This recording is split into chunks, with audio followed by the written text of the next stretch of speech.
নমস্কাৰ বন্ধুসকল, আকৌ এবাৰ আপোনালোক সকলোকে স্বাগতম জনাইছোঁ মোৰ ইউটিউব চেনেল আৰ কে চাৰ্কি ক্লাছলৈ। আজি এটা অতি গুৰুত্বপূৰ্ণ ভিডিঅ' আপোনালোকৰ ওচৰত লৈ আহিছোঁ। আৰু এই ভিডিঅ'টো যিসকল প্ৰাথমিক শিক্ষক আছে, যিসকলে BEd ডিগ্ৰীৰ ওপৰত বেছ কৰি প্ৰাথমিক শিক্ষকত যোগদান কৰিছিলে, বেচিকেলি UP টিচাৰসকলে, কিছুমানে BEd ডিগ্ৰী আছিলে, তেওঁলোকে DLEd ডিগ্ৰী বা যোনটো 2 ইয়াৰ্ছৰ ডিপ্ল'মা ইন এলিমেণ্টেৰী এডুকেশ্যন বা 2 ইয়াৰ্ছ ডিপ্ল'মা ইন এডুকেশ্যন, সেইটো কৰা নাই, কিন্তু BEd কৰিছে যিসকলে, তেওঁলোকে যদি প্ৰাথমিক শিক্ষক হিচাপে কৰ্মৰত হৈ আছে, তেতিয়াহ'লে তেওঁলোকৰ কাৰণে এটা NCTৰ পৰা এটা খবৰ এটা আহিছে, সেইটোক লৈ পেলাই ভিডিঅ'টো বনাই আছোঁ। তো আপোনালোকে ভিডিঅ'টো শেষলৈকে চাব, আপোনালোকৰ কাৰণে খুব গুৰুত্বপূৰ্ণ খবৰ এটা আছে। তো বন্ধুসকল চাওক, এইটো 7 তাৰিখ 7/4/2025 লেটাৰ, আৰু এইটো NCTৰ লেটাৰ। NCT মানে national council for teacher education, যোনটো আমাৰ দেশত টিচাৰ এডুকেশ্যনৰ ওপৰত মানে মূল প্ৰতিষ্ঠান হয় NCT। তো NCTৰ এটা পাব্লিক নটিচ তেওঁলোকে জাৰি কৰিছে, public notice for 6 month bridge course. 6 মান্থৰ এটা ব্ৰিজ কোৰ্ছৰ বিষয়ে এটা পাব্লিক নটিচ তেওঁলোকে দিছে। আৰু এইটো কিহৰ ওপৰত বেছ কৰি দিছে? অনাৰেবল সুপ্ৰিম কোৰ্টৰ যোনটো এটা জাজমেণ্ট আছিলে, সেই জাজমেণ্টৰ ওপৰত বেছ কৰি, যোনটো জাজমেণ্টৰ ডেট আছিলে 8/4/2024, 8/4/2024 জাজমেণ্ট দিয়া হৈছিলে। সেই জাজমেণ্টৰ ওপৰত বেছ কৰি তেওঁলোকে আজি এটা কি কৰিছে, পাব্লিক নটিচ এটা তেওঁলোকে দিছে NCT।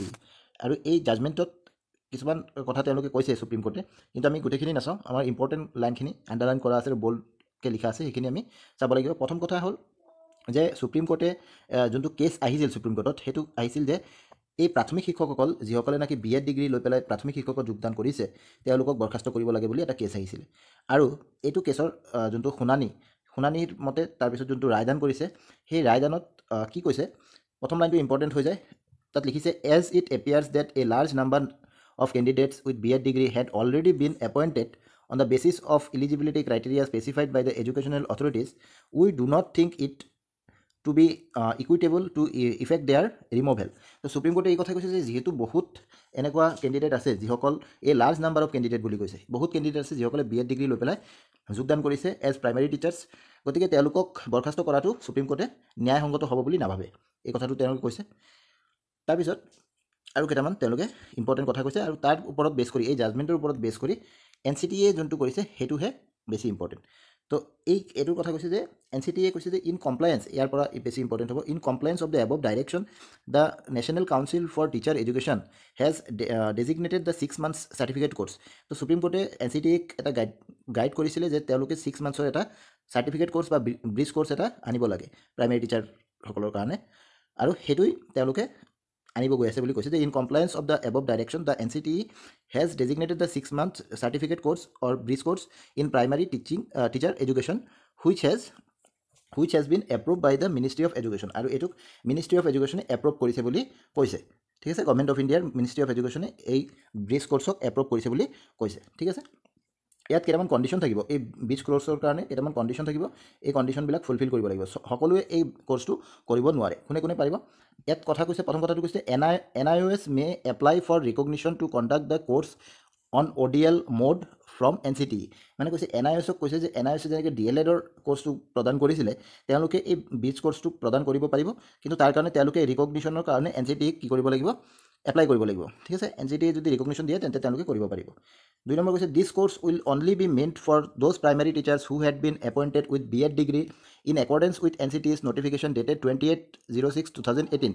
যোনটো 28/06/2018 NCTE এটা নটিফিকেশ্যন দিছিলে, আৰু তাৰ বেচিছত যিসকলে BEd ডিগ্ৰীক লৈ পেলাই প্ৰাইমেৰী টিচাৰ হিচাপে কৰ্মৰত হৈ আছে, অনলি তেওঁলোকেহে এই ব্ৰিজ কোৰ্ছটো কৰিব পাৰিব আৰু তেওঁলোকেই কৰিব লাগিব। and who were in service before the date of Honorable Supreme Court judgment, that is 28/11/2023। তাৰ মানে কি, তেওঁলোকে চাকৰি কেতিয়া পাব লাগিব, যিসকলে এই কোৰ্ছটো কৰিব বিচাৰে তেওঁলোকে কি কৰিব লাগিব, কৰ্মৰত হ'ব লাগিব, আৰু তেওঁলোকে চাকৰিটো 28/11/2023 আগত পোৱা হ'ব লাগিব, বিকজ এইটো ডেটত সুপ্ৰিম কোৰ্টে জাজমেণ্ট পাছ কৰিছিলে, আৰু এই ডেটৰ আগত তেওঁলোকে এপইণ্টমেণ্ট পোৱা হ'ব লাগিব। ইয়াৰ পিছত যদি এপইণ্টমেণ্ট পাইছে তেতিয়াহ'লে তেওঁলোকে এই ব্ৰিজ কোৰ্ছটো কৰিব নোৱাৰে।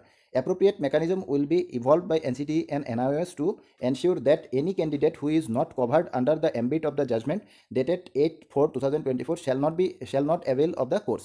কৈছে NCTE আৰু NIOS এইটো চাব যে যিসকল কেণ্ডিডেট এই সুপ্ৰিম কোৰ্টৰ জাজমেণ্টৰ আওতাত নাহে তেওঁলোকে যাতে এই কোৰ্ছটো কৰিব নোৱাৰে, এইটো কোনে চাব, NCTE আৰু NIOSে চাব।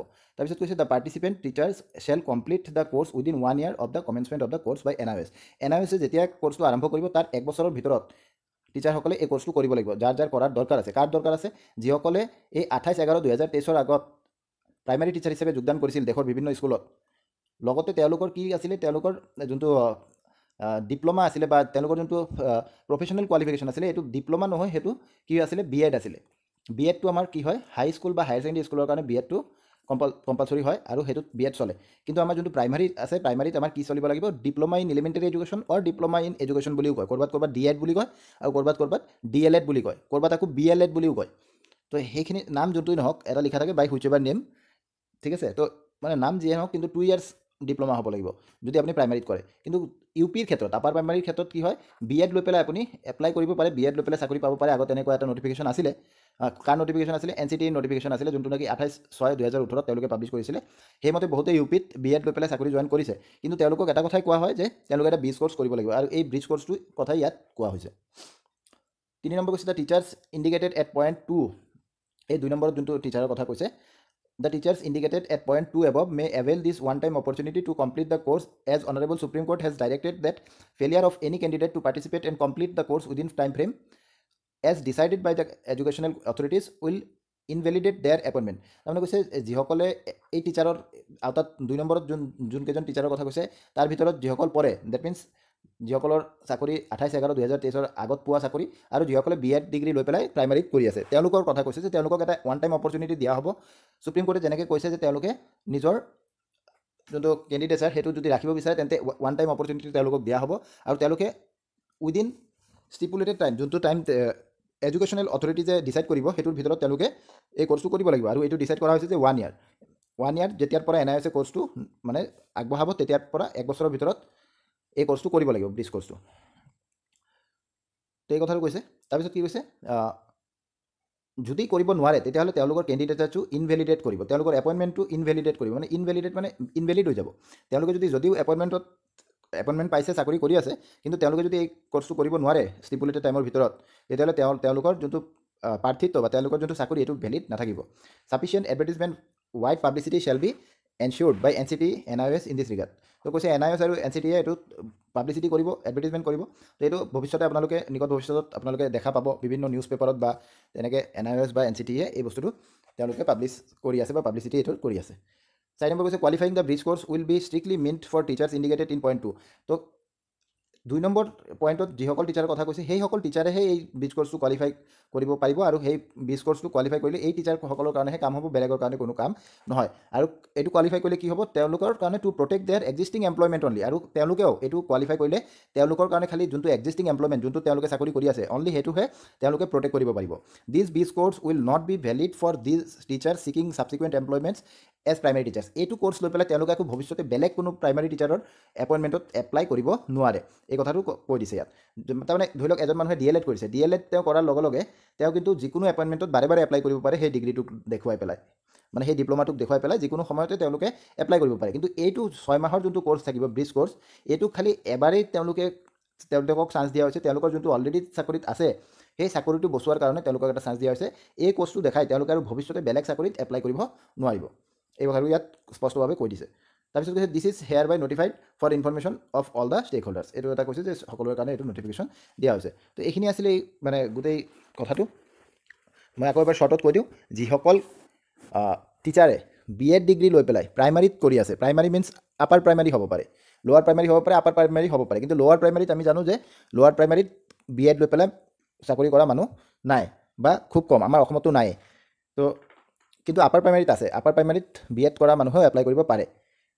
কিন্তু তাৰ কাৰণে তেওঁলোকে কি কৰিব লাগিব, যদি তেওঁলোকে আগত এপ্লাই কৰিছিলে BEd লৈ পেলাই তেওঁলোকে চাকৰি যদি কৰি আছে প্ৰায়ৰ টু 28/11/2023 যদি তেওঁলোকে এপইণ্টমেণ্ট পাইছে, তেতিয়াহ'লে তেওঁলোকে এটা ব্ৰিজ কোৰ্চ এতিয়া কৰিব লাগিব। আৰু সেই ব্ৰিজ কোৰ্চটোৰ কাৰণে NIOSক দায়িত্ব দিয়া হৈছে। NIOSে এইটো কোৰ্চ ডিজাইন কৰি নটিফিকেশ্যন জাৰি কৰিব, কেতিয়া এপ্লাই কৰিব লাগে। যেতিয়া নটিফিকেশ্যন জাৰি কৰিব তাৰ পৰা 1 বছৰৰ ভিতৰত সকলোৱে এই কোৰ্চটো কৰিব লাগিব, তেতিয়াহে তেওঁলোকৰ এপইণ্টমেণ্টটো ভেলিড হৈ থাকিব, আৰু যদি কৰিব নোৱাৰে ইনভেলিড হ'ব। গতিকে এইটো আছিলে কাহিনীটো। যদি আপোনালোকৰ তেনেকুৱা যদি আপোনালোকে চাকৰি কৰি আছে তেন্তে নিশ্চয় NIOSে যেতিয়াই নটিফিকেশ্যন দিব আপোনালোকে এপ্লাই কৰক, এপ্লাই কৰি সেই কোৰ্চটো কৰি লওক। তো আজিৰ কাৰণে এইখিনি আছিলে, ধন্যবাদ।